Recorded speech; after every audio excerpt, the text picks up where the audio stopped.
إنا أعطيناك الكوثر فصل لربك وانحر إن شانئك هو الأبتر. وقال تعالى في عصمته النبي الكريم في الكتاب المجيد والفرقان الحميد في شان حبيبه إن الله وملائكته يصلون على النبي يا أيها الذين آمنوا صلوا عليه وسلموا تسليما. اللهم صل على محمد وعلى آل محمد وبارك وسلم. صلاة و سلام عليك يا رسول الله، صلاة و سلام عليك يا حبيب الله. محترم بزرگوں، دوستوں، میرے بھائیوں اور میرے عزیزوں، اللہ تبارک و تعالی ہم کو اور آپ کو اپنی زندگیوں کی قدردانی کی توفیق عطا فرمائے اور اپنی زندگیوں کے ایک لمحے کو اپنی زندگی کے مقصد کو پورا کرنے کے لیے لگانے اور گزارنے کی توفیق اور اس کا راستہ ہم کو اور آپ کو عطا فرمائے۔ اجمالی طور پر تو رب العالمین نے قرآن مجید کے اندر میں یہ ارشاد فرما دیا کہ وَمَا خَلَقْتُ الْجِنَّ وَالْإِنسَ إِلَّا لِيَعْبُدُونَ، کہ جس کا مطلب تو عام ہے کہ ہم نے نہیں پیدا کیا انسانوں کو اور جناؤں کو مگر اپنی عبادت کے لیے۔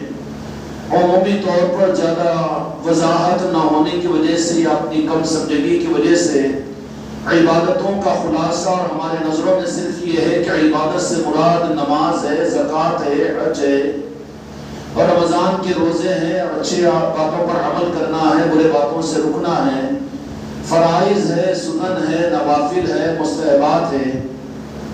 ان کو تو ہمارا عبادت سمجھتے ہیں، لیکن یہ عبادتیں اللہ تبارک و تعالیٰ کی بارگاہ میں قبولیت کے مقام پر پہنچے اگر مقصود بالذات عبادتیں ہوتی تو پھر قرآن مجید کے اندر میں عبادت کرنے والوں کے لیے ہلاکت کا اعلان نہیں کیا جاتا۔ فَوَيْلٌ لِلْمُصَلِّينَ الَّذِينَ هُمْ عَنْ صَلَاتِهِمْ سَاهُونَ الَّذِينَ هُمْ يُرَاءُونَ وَيَمْنَعُونَ الْمَاعُونَ، کہ یہاں پر تو یہ فرمایا جس کا مفہوم یہ ہے کہ ہلاکت ہے اور نماز والوں کے لیے، نماز پڑھنے والوں کے لیے۔ تو اگر بالذات مقصود اللہ کو عبادت ہوتی تو پھر نماز پڑھنے والے ہلاک کس بنیاد پر ہوں گے؟ اسی طریقے سے احادیث کے اندر میں کہا گیا ہے کہ چونکہ آنے والا مہینہ ذی الحجہ کا مبارک مہینہ ہے اور اس مبارک مہینے کے اندر میں رب العالمین نے ہم کو اپنے دین کا مقصد اور ہمارے پیدا ہونے کا مقصد سمجھانے کے لیے پریکٹیکلی طور پر ہر امت کو، بلکہ امت کو نہیں ہر انسان کو واقف کروانے کے لیے کہ تمہارا نظریہ اور تمہاری نظر صرف عبادتوں سے مراد ظاہری عبادتوں پر نہ جائے بلکہ عبادت کے اس حقیقی معنی تک تم پہنچنے والے بنو۔ اس کے لیے قربانی کا عمل ذی الحجہ کے مبارک مہینے کے اندر میں کروایا جاتا ہے۔ خوش نصیب ہے وہ قافلے والے جو دنیا کے کونوں اور ملکوں سے نکل کر حج بیت اللہ کے لیے اللہ کے مہمان بن کر کعبۃ اللہ پر پہنچ رہے ہیں اور مکہ اور مدینے کی سرزمین پر قدم رنجا ہو رہے ہیں۔ مبارک ہو ان کو اور ان کی اولادوں کو اور ان کے خاندانوں کو اور ان کے علاقوں کو کہ جن کو جہاں کے وفود کی شکل میں رب العالمین نے اپنا مہمان بنا کر کعبۃ اللہ پر بلایا اور اس عزت اور احترام کے ساتھ میں ان کو کہ جانے والے ان کو ودا کر رہے ہیں۔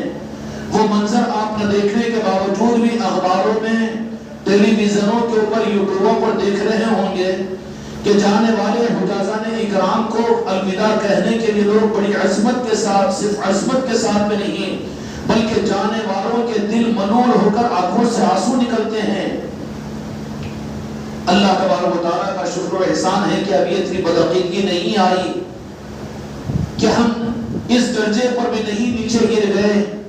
کم از کم اس درجے کا احساس ہمارے اندر میں موجود ہے کہ جانے والے اللہ کے مہمان بن کر جا رہے ہیں، عرض مقدس کی زیارت اور فریض حج کے لیے جا رہے ہیں، تو امت میں یہ اچھی چیز ہے کہ ان کو ودا کیا جاتا ہے اور ان کے ساتھ ان کی گلپوشیاں کی جاتی ہے اور ان کو احترام کے ساتھ اپنے علاقوں سے روانہ کیا جاتا ہے۔ اور یہ بزرگوں کی ایک سنت ہے مستقل، یہ کوئی زمانے کی نئی بدعت نہیں ہے، بلکہ بات یہ تھی کہ سرزمین عادل آباد سے بھی جو سب سے پہلے حج کے لیے گئے تھے تو یہاں سے جانے والے اس خوش نصیب کو لوگ یہاں سے قافلے کی صورت میں برادران وطن نے ان کو یہاں سے گنگا تک الوداع کیا تھا۔ کون؟ برادران وطن۔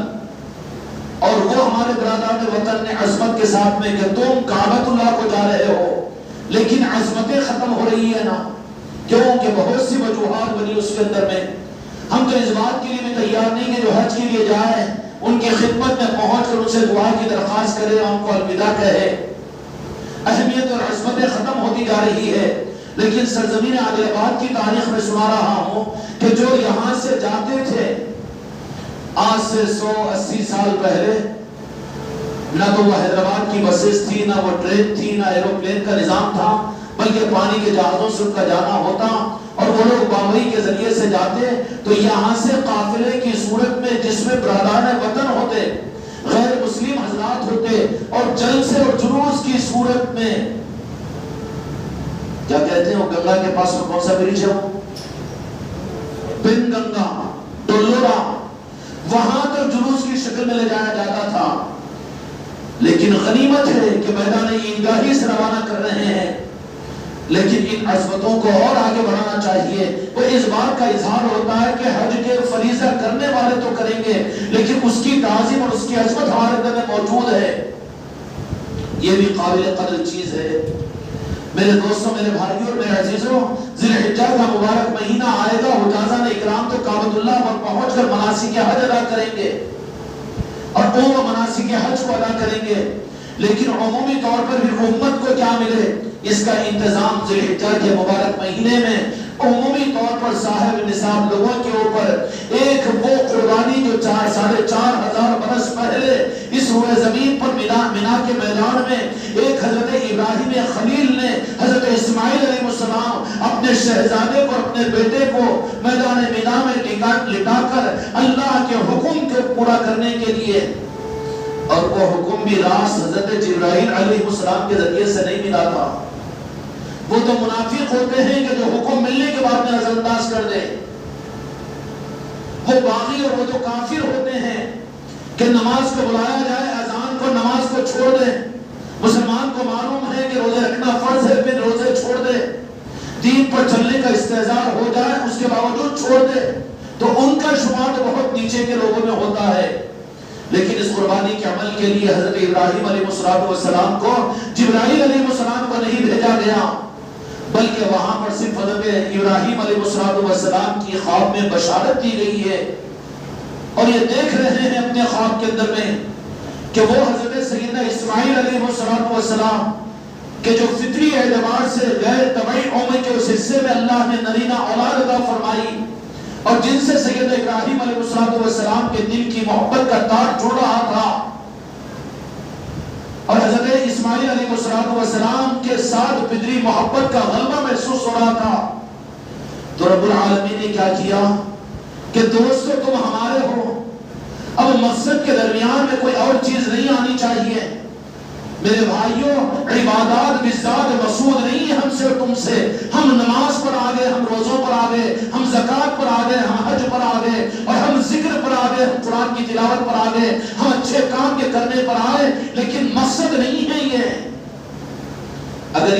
اگر مقصد ہوتا خدا کو تو رب کیوں کہہ رہا ہے کہ نماز پڑھنے کے باوجود ہلاک ہوں گے؟ اور میرے آقا بخاری اور مسلم کے حدیث کے مطابق میں یہ ارشاد فرما دیا کہ بہت سے شب بیدار ایسے ہیں کہ جن کو صرف رات کی شب بیداری کی تکلیف کے علاوہ کچھ نہیں ملتا. ارے رات بھر جو عبادت کر رہا ہے، اللہ یوں فرما رہا ہے کہ اس کو شب بیداری کی تکلیف کے علاوہ کچھ نہیں ملتا.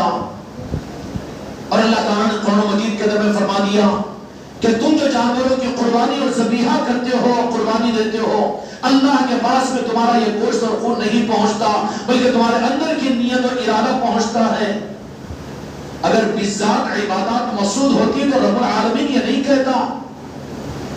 اور بہت سے روزہ دار ایسے ہیں کہ جن کو بھوک و پیاس کی برداشت کے علاوہ کچھ نہیں ملتا.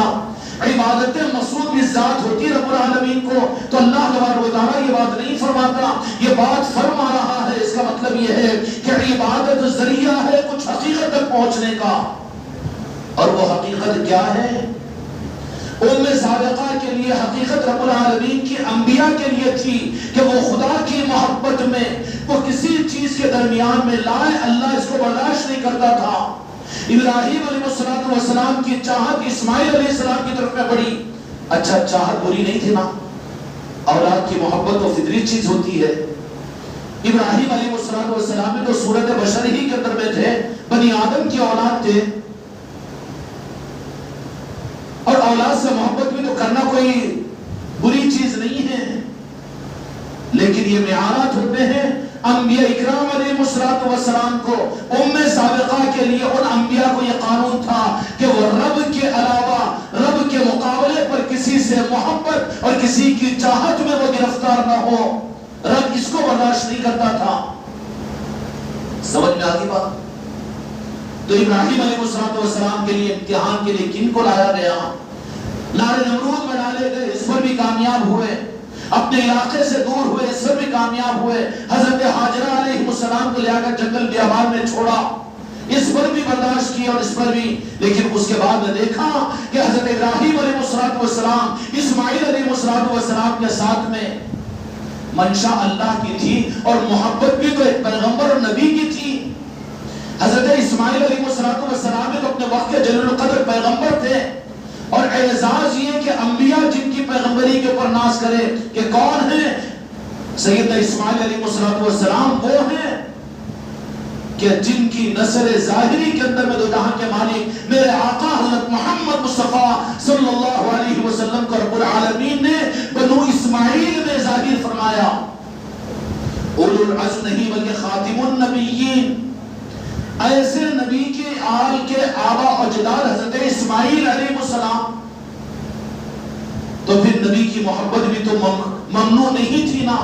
لیکن رب نے یہ بات سمجھا دی کہ انبیاء کے لیے قانون تھا کہ اللہ کی محبت کے سامنے اور اللہ تبارک و تعالیٰ کے معاملے میں درمیان میں نہ آل کو لائے، نہ اولاد کو لائے، نہ حضرت حاجرہ کو لائے، نہ عرض مقدس کو لائے، نہ کسی اور چیز کو لائے، اپنی زندگی کو بھی نہ لائے، اپنی موت کو بھی نہ لائے۔ آگ میں ڈالا جا رہا ہے اور موت نظروں کے سامنے نظر آ رہی ہے، لیکن ابراہیم علیہ السلام نے وہاں پر ثبات قلبی کا ثبوت دیا۔ ان سارے امتحانوں سے گزرنے کے بعد میں حضرت اسماعیل علیہ السلام کی طرف میں رغبت کا یہ رجحان محسوس ہوا تو کہا کہ اے ابراہیم تم ہمارے دوست ہو، اب ہمارے لیے گوارا نہیں ہے کہ ہمارے معاملے کے درمیان میں ہم ذرہ برابر بھی ہمارے مقابلے پر کسی اور کی ترجیح کو ہم برداشت نہیں کرتے۔ یہی اصل میں شرک ہے۔ ان اللہ ان یشرک بہ ویغفر ما دون ذلک لمن یشاء، یہ شرک اللہ تعالیٰ گوارا نہیں کرتا انبیاء کے کہ اللہ کی محبت کے راستے میں کسی اور چیز کو برداشت کرے۔ بیوی کی قربانی کا مسئلہ تو کر دیا، وطن کی قربانی کا مسئلہ تو کر دیا، اور امتحان اپنی جان کو تو ڈال دیا کہ آگ سے مندروں میں پڑ گئے، لیکن اس کے بعد میں اولاد، اور وہ بھی حضرت ابراہیم علیہ السلام کی محبت کا مرکز حضرت اسماعیل علیہ السلام جو تھے نا، اس کی وجہ بھی یہ تھے کہ وہ امام الانبیاء اور وقت کے نبی ہونے کی وجہ سے محبت زیادہ تھی۔ لیکن رب العالمین نے کہا کہ نبیوں کے لیے زیبا نہیں ہے کہ رب کے معاملے میں کسی اور غیر خدا کو درمیان میں لائے، گوارا نہیں کرتا ہے، امتحان میں ڈالتا ہے۔ یہ تو انبیاء کے لیے اصول تھا، لیکن اب اس امت کے لیے کیا اصول ہے؟ انبیاء اکرام علیہ السلام چونکہ رب کے معرفت والے ہوتے ہیں، رب العالمین کو جاننے والے ہوتے ہیں، رب کو پہچاننے والے ہوتے ہیں، اب قانون بدل گیا۔ انبیاء کے لیے تو یہ تھا کہ رب کے درمیان میں، رب کے معاملے میں کسی دوسری چیز کو ذرہ برابر گوارا نہیں کرتا، یہ شرک قرار دیا جاتا۔ لیکن اب اس امت محمدیہ کے لیے رب العالمین نے یہ کیا بات فرما دی؟ کیا بات فرما دی؟ خدا کرے کہ سمجھنے کی توفیق عطا فرمائے۔ یہی اصل معرفت ہے رب کی۔ اگر یہ نہیں سمجھ سکے تو لاکھوں برس کی عبادت منہ پر مار دی جائے گی، زندگی بھر کی دینداری کو خدا ٹھکرا دے گا، تمہارے روزے، تمہاری نماز، تمہاری زکات اور تمہارا ذکر، تمہاری عبادتوں کو پتے کو پلٹا دے گا کہ قابل قبول نہیں ہے۔ اللہ کرے کہ ہم کو اور ساری امت کو یہ بات سمجھ میں آ جائے۔ اب امت سے کیا مطالبہ ہے؟ امت سے مطالبہ یہ ہے کہ انبیاء سے مطالبہ تھا کہ رب کے مقابلے میں کوئی چیز کو درمیان میں مت لاؤ۔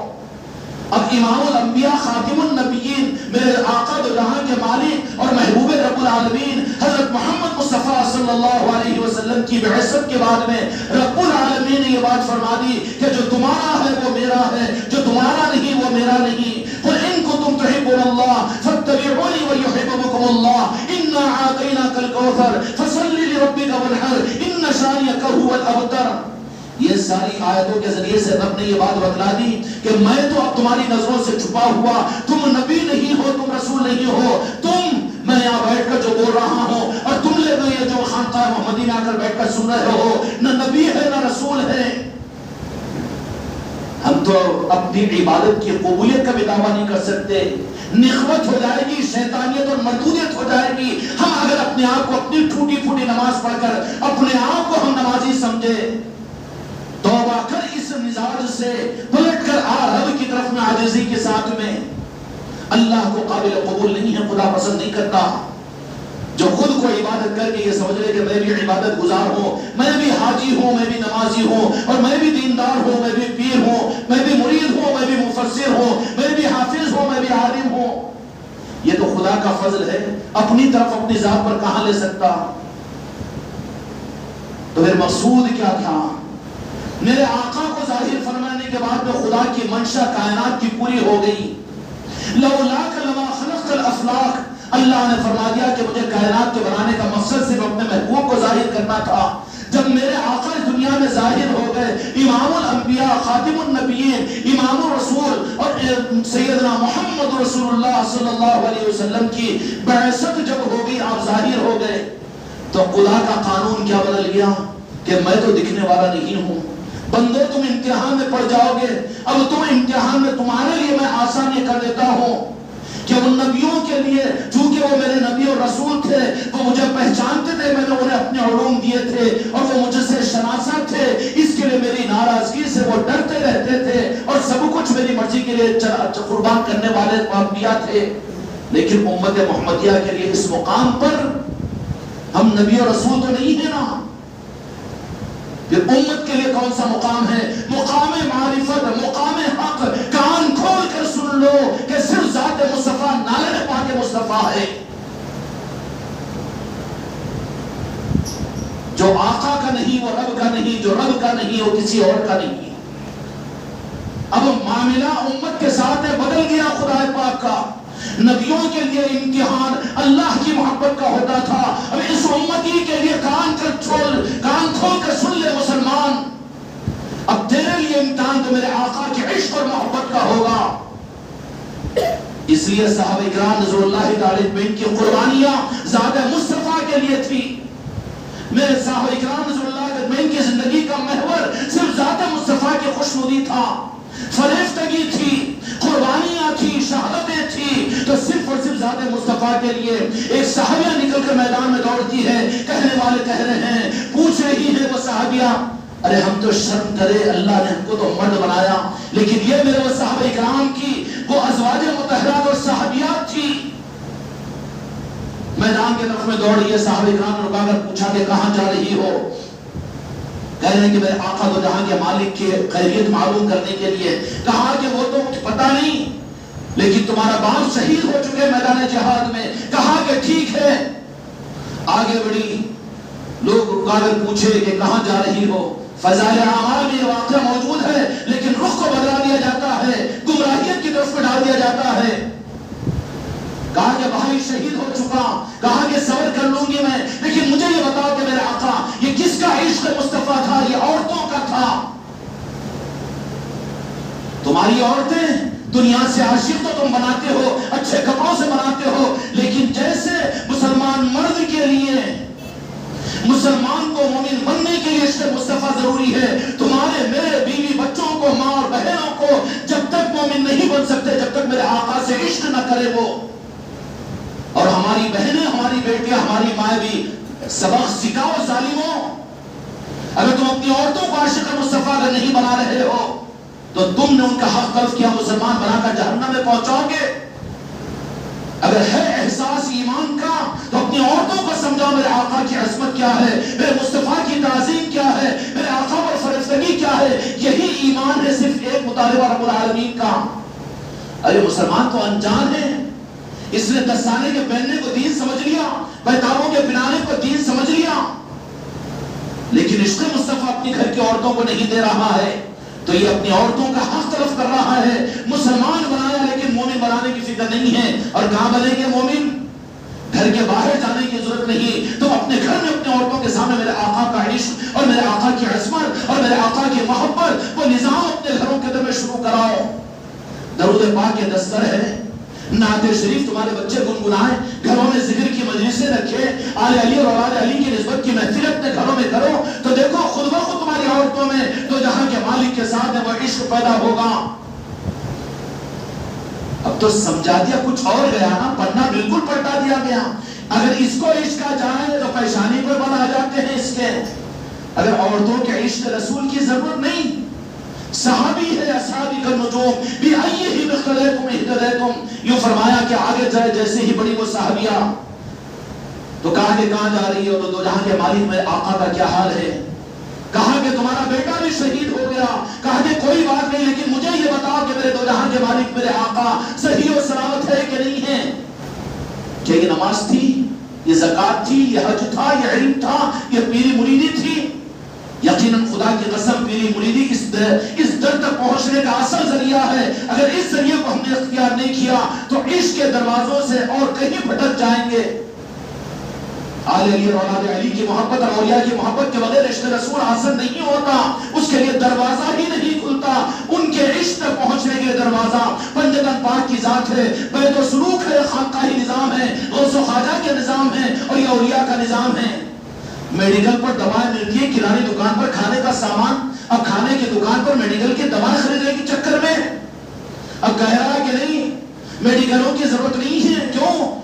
کہ کھانے کے سامان، ارے کھانا خود زہر بن جائے گا اس کے لیے۔ اس وقت میں تو امت کو طریقت ضروری ہے، اس وقت میں تو پیری مریدی ضروری ہے، اس وقت میں تو امت کو پنجتن پاک ضروری ہے۔ کہاں اعمال کی طرف اس کو ڈھکیل رہا ہے؟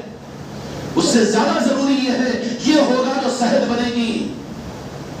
کھانے کا انتظام کرانے دکانوں میں ضرور ہے، لیکن میڈیکل کی دوا وقت پر ضروری ہوتی ہے، جو کھانے سے زیادہ ضروری ہو جاتی ہے۔ کہاں جا رہے بھائی؟ نہیں ہارٹ اٹیک آ گیا، دل میں درد ہو رہا ہے، نہیں اس کے بجائے باورچی ہوٹل کی بریانی لے جا کر کھلا دے، کام چلے گا؟ بتاؤ مجھے، چلے گا جی کام؟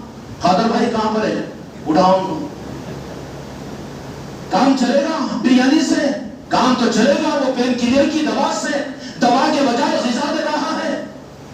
نہیں، دوا ضروری ہے اس وقت میں، وہ کسی صاحب نظر کے ہاتھوں پر ہاتھ دے کر بیت و سلوک کے راستے پر اختیار کر۔ اگر یہ نہیں ہے، کر اپنے بارے میں فیصلہ۔ قیامت کے میدان میں تو اللہ نے فرما دیا کہ ہر ایک اپنے سرداروں کے جھنڈے کے تلے وہ جائے گا جنت میں۔ قرآن پاک کی بات کر رہا ہوں۔ اب یہ ہوگا ہی نہیں کسی کا، تو بھٹکتا رہے گا بھٹکتی ہوئی آتما، کوئی نزدیک نہیں آنے دے گا، کوئی نزدیک نہیں آنے دے گا۔ میرے بھائیوں، جیسے ایک چشم بین والے کے لیے غذا ضروری نہیں ہے، دوا ضروری ہے، ایسے ہی اس وقت میں امت کے نمازیوں کو اور امت کے دینداروں کو اور امت کے روزے داروں کو اور امت کے حاجیوں کو اور امت کے علم رکھنے والوں کو اس وقت میں طریقت ضروری ہے، غوث و خواجہ کا چوکھٹ ضروری ہے، کیونکہ اب دوا کی ضرورت ہے۔ نہ گمراہ کرو امت کو، دواؤں سے کاٹ کر خانے غذا پر لگا دو۔ یہ تو مارکیٹنگ والے ہیں دنیا والے کہ وہ اپنی دکانوں کو چلانے کے لیے دوا کے خلاف میں امت کو وکھرا رہے ہیں۔ اللہ تبارک و تعالیٰ اس بات کے فکر کی توفیق عطا فرمائے۔ امت سے اللہ تعالیٰ کا مطالبہ، اب کیا مطالبہ ہے معلوم ہے؟ انبیاء سے مطالبہ تھا کہ رب کی ذات کے معاملے میں کوئی چیز درمیان میں نہ آئے، امت سے مطالبہ۔ اب اللہ یہ نہیں کہے گا کہ تم میرے درمیان میں کسی چیز کو لاؤ، اس کے لیے کہ تم نہ اللہ کو دیکھا ہے، نہ اللہ کی معرفت کی پہچان تمہیں نصیب ہے، نہ اللہ کو جانتے ہیں، نہ اللہ کا تمہیں ادراک و معرفت ہے۔ ایک سوال اپنے دل سے کر لو، نماز پڑھیں کس کی؟ رب کی، اللہ کی۔ آقا نے کہا تو اللہ مانا، رب مانا ہے نہیں، مگر کس گمان کے اندر میں بہکے ہوئے ہو؟ کدھر ہے؟ کدھر ہے؟ روح کو پیدا کرنے کے لیے اپنی نماز سے پہلے نماز کس کی ہے اس کی پہچان کے لیے دامن مصطفیٰ کو تھام، یہ تیرے لیے ضروری ہے۔ اس کے بغیر کس کی نماز پڑھ رہا ہے؟ رب کہے گا کہ میں نمازی تھا تو کس کی پڑھا؟ پہچانا تھا مجھے، میں دکھا تھا تجھے، تو مانا تھا مجھے، میں جیسا تھا اس کا ادراک تھا تجھے۔ سارے تو سوالوں کے اندر میں انڈے ملیں گے اس کو بنڈے۔ میرے دوستوں، بہت اندھوکناک مسئلہ ہے یہ، جماعتوں کا اور مسلکوں کا مسئلہ نہیں ہے، بلکہ خود کی آخرت کا مسئلہ ہے۔ ہمارا کام ہے کھل کر کہنا، چاہے کسی کو کڑوا لگے کہ اچھا لگے، لیکن ذرا سوچیے اپنے قلب کے اندر اور دل میں، امت کا جو امتحان ہوگا رب کے معاملے میں نہیں، اور شرک کو رب کے معاملے میں کہتے ہیں، لیکن اس سے بڑا شرک یہ ہے کہ درمیان میں لا دیا. قل ان کنتم تحبون اللہ فاتبعونی ویحببکم اللہ, کہ میں اس سے محبت کروں گا جو میرے محبوب سے محبت اور اطاعت کرے. اب تو محبوب کی ذات امتحان ہے امت کے لیے. اب ہمارا امتحان محبوب کی ذات ہے. اسی لیے قربانیاں مسلمان دیتے ہیں, لیکن قربانی کو اصل اگر سمجھنا ہو اس کے بغیر نہیں سمجھتے. قربانی کو سمجھنا ہو تو میدان کربلا کو سمجھنا پڑے گا. وہاں تو ابراہیم علیہ السلام نے اپنے ایک شہزادے کی قربانی دی تھی, لیکن وہ بھی بچا لی گئی. لیکن میدان کربلا کیا ہے؟ کیا اللہ کے لیے قربانیاں دی تھی؟ میرے مصطفیٰ کے لیے دی تھی. سمجھ میں آ گئی بات؟ قربانی کو نہیں سمجھ سکتے میدان کربلا کے بغیر. لیکن ایسا زہر کھول دیا گیا ہے کہ واقعات کربلا, میدان کربلا, جنگ آزادی کے واقعات کو سننے کے لیے تو جڑ جاتا ہے, لیکن کربلا کی بات آتی ہے تو یہ مچل جاتا ہے. یہ منافقت کی تو دلیل ہے. کہاں ہے مسجدوں میں تذکرے کربلا اور کہاں ہے آل رسول کی باتیں؟ قربانی کو وہ سمجھ نہیں سکتا, اس لیے کہ تو قربانی کروائی نہیں گئی نا وہاں پر. امتحان مسعود تھا, قربانی کروائی اسماعیل علیہ السلام کی نہیں, بچا دیا گیا. پھر قربانی کی تکمیل کہاں بھی امت کے نمونے کے لیے میدان کربلا ہے. اور میدان کربلا کی وہ شہادتیں اب مجھے کھل کر بتاؤ, تم جاہل نہیں ہو. وہ اللہ کی رضا کے لیے تھا, یہ مصطفیٰ کی مرضی کے لیے تھے. امت کے لیے اب اللہ امتحان نہیں ہے, ذات مصطفیٰ امتحان ہے. اگر تیری پریشانی پہ بل لانے نے کہا کہ مصطفیٰ کہنے پر آ رہا ہے تو سمجھ لے کہ منافق ہے اور دل میں نفاق کے جراثیم ہیں. اگر عشق مصطفیٰ کی بات کی جا رہی ہے تو جغرافیہ چہرے کا نہیں بدل رہا ہے تو اللہ کا شکر ادا کر, ورنہ یہ کیا عشق مصطفیٰ کی بات ہے؟ نماز کی بات بولو, ذکر کی بات بولو, اور پھر تفسیر کی بات بولو, اچھے بیان کی بات بولو, کوئی فرق نہیں پڑتا. لیکن عشق مصطفیٰ کی بات کرو تو فوراً اگر چہرہ بدل رہا ہے تو یہ مرض یافتہ ہے, یہ خطرناک مرض سے مبتلا ہے. امت کو پہلے اس مرض سے نکالنا اس وقت میں امت کی سب سے بڑی خدمت ہے. اور تمہاری بیوی, تمہارے بچے اور ان اپنے گھروں میں رہنے والے جن کے دسترخوانوں پر دیکھنا پسند کرتے ہو, ان کو بھی میرے آقا کی محبت اور میرے آقا کی تعظیم اور عشق کا دینا ذمہ داری. اے گھر کے سربراہ, گھر کے باپ, گھر کے بڑے بھائی اور گھر کے بڑے بیٹے, تیری ذمہ داری ہے کہ تو اپنی عورتوں کو میرے آقا کی تعظیم اور عظمت اور ادب دے. بیان دیتا ہے, تقریریں سناتا ہے, نماز کے لیے بولتا ہے, تہجد کو اٹھاتا ہے. یہ سب کچھ بھی فیل ہو جائے گی اگر میرے آقا کی محبت اور عشق اور تعظیم اگر اپنی عورتوں کو نہیں دیا. اس لیے اپنی ذمہ داریوں کو محسوس کریں. جن کو یہ احساس ہوا میں ان کے قدموں پر ہاتھ رکھنے کو تیار ہوں. گمراہ مت ہو جاؤ, اپنی عورتوں کو میرے آقا کی عظمت اور تعظیم اور محبت تم دو. ہم اس کے لیے کہیں اور تم کو نہیں نکالیں گے. تم خود ذمہ دار ہے اپنی گھر کی بیٹی, اپنی گھر کی عورت, اپنی بہن اور اپنی ماں کو ان کو یہ بتاؤ کہ عظمت میں سب سے اعلیٰ مقام, اے بیوی مجھ سے زیادہ تعظیم اور مجھ سے زیادہ محبت اگر کر تو میرے آقا دو جہاں کے مالک کے ساتھ میں کر. ہے اتنا دل مردہ؟ ذمہ داری ہے, اللہ نے ذمہ داری دیا ہے کہ ہر ایک اصلاح کی ابتدا اپنے گھر سے کرے. مبارک ہے اصلاح معاشرہ کے جلسے سے, مبارک ہے سیرت النبی کے جلسے سے, مبارک ہے حج کیمپ, لیکن اس سے زیادہ تمہاری اور میری ذمہ داری ہے. دیکھو کہ ذمہ داری کو ہم پورا کیے, اس کے بغیر یہ کالا پن جا کر داڑھیاں سفید ہو گئی. سیدھے کھڑے ہونے کے بجائے چھپ جا رہے ہو. ابھی شرم نہیں آ رہی, سنبھلنے کا وقت نہیں آیا کہ ہم اپنے گھر کے بچوں کو میرے آقا کی عظمت اور تعظیم اور محبت دیں. یہ ذمہ داری ہے ہماری, اپنے بیویوں کو, اپنی عورتوں کو, اپنے بچوں کو, اپنی بچیوں کو میرے آقا کی عظمت اور تعظیم اور محبت دو تاکہ وہ مسلمانوں سے نکل کر مومن بنے. نہیں چاہتے مومن بنانا, اس کے لیے بہت پوری امت اور پوری انسانیت کے روح کے صحیح کرنے کے لیے خانقاہ محمدی کا نظام ہے. یہاں کے نظاموں کو جو قبر کی نگاہ سے دیکھا جائے گا, نوازا جائے گا. اور لائٹ لے لو تو پھر انتظار ہے کہ آنے والا دجال بھی ہوگا, آنے والا فتنوں کا زمانہ بھی ہوگا, اور آنے والے حالات ایسے بھی ہوں گے کہ خانقاہی نظاموں سے اگر کٹو گے تو تم کو مسجد کی صفوں سے نکال دیا جائے گا, تم کو مسجدوں کے صفوں میں آنے پر پابندی لگ جائے گی. اب واقعہ مچ رہا ہے, نہیں عشق رسول ضروری ہے. اب ظاہر کرو کہ ہم اپنے آقا کو اپنی جان و مال سے زیادہ چاہتے ہیں. یوٹیوب پر ایک بیان سنا ایک صاحب کا, بولا اب سمجھ میں آ رہی ہے بات, اب تم نے تو عاشقی مصطفیٰ سے نہیں سمجھی, نڈول شرما سے سمجھایا خدا نے تمہیں. اور کیا ہے دوسرا نام, اس کے ذریعے سے سمجھایا. اب کہہ رہے ہو کہ عشق رسول ضروری ہے, آقا کی عظمت ضروری ہے. ارے تم اگر پہلے سے اس سبق کو یاد کیے ہوئے ہوتے تو یہ دن بدنصیب دن تمہارے اوپر نہیں آتے. ابھی بھی وقت ہے, آنے والا مہینہ ذوالحجہ کے بعد میں کربلا کا مہینہ ہے.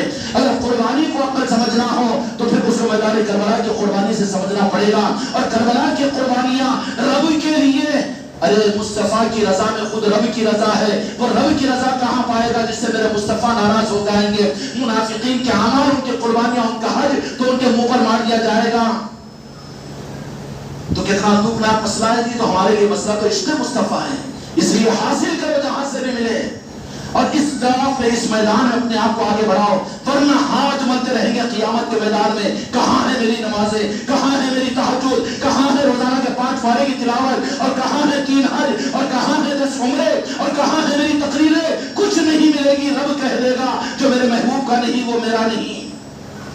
اس لیے ٹوٹ کر اپنی جان سے زیادہ میرے آقا سے عشق اور محبت کرنا سیکھو, اور اس کا پیغام ہر امتی کو عطا کرو. اپنے دکان کے نوکروں کو دو, اپنے گھر کے بچوں کو دو, تم اپنے دوستوں کو دو, اپنے خاندان کو دو. کیوں وہ دو گے نا انشاءاللہ. اس دینے کی برکت سے خدا تم کو اور مجھ کو میرے بھائی وہ دولت اگر عطا کر دے تو پھر زندگی کا لطف آئے گا. واخر دعوانا الحمدللہ رب العالمین.